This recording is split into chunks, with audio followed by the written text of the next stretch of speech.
जय राम. श्रीराम जय जय राम. 31 जुलै.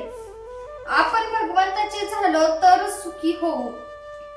आपल्याला साधायचे काय हे ध्यानात धरले पाहिजे. परमात्मा साधायचा आहे आणि शरीर आणि प्रपंच ही साधने आहेत हे पक्के समजावे. आपण साधनाला साध्य आणि साध्याला साधन मानतो म्हणून आपले चुकते.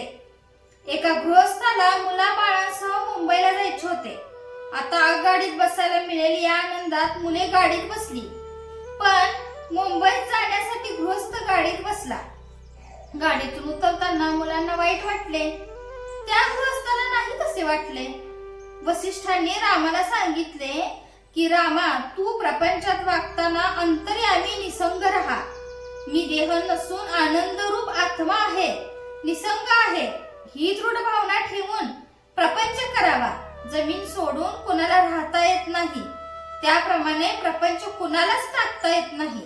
पण त्यात राम करता मानून वागणारा तो पारमार्थिक, मी करता असे मानून वागणारा तो प्रपंच.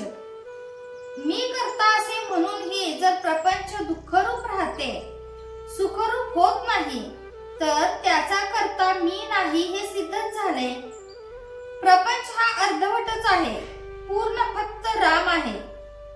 मिठाचे पोते किती धुतले तरी त्याचा खारटपणा जात नाही, तसे प्रपंचाचे आहे.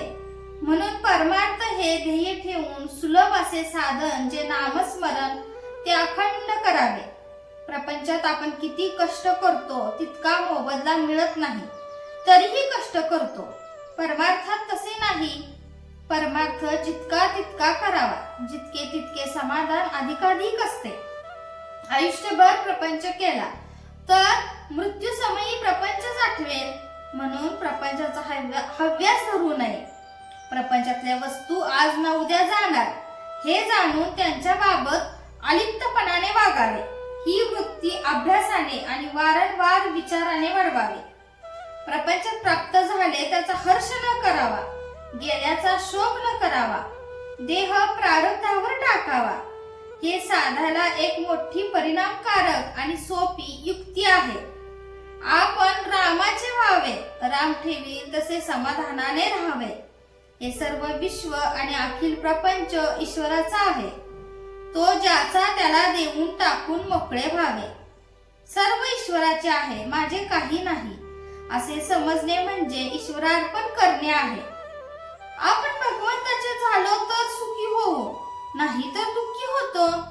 धान्यातले दगड, माती, पाकड निवडून बाजूला काढून धान्य जे सार ते घ्यावे.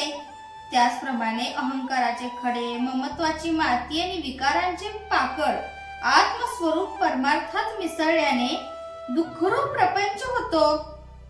ते प्रपंचातून निवडून टाकले म्हणजे जे उरेल ते सारे सुखच. जय जय रघुवीर समर्थ. आजचे बोधवाक्य. रामा, सर्व तुझेच आहे, तू देशील ते घेईन अशी भावना ठेवावी. यानेच अत्यंत समाधान होते.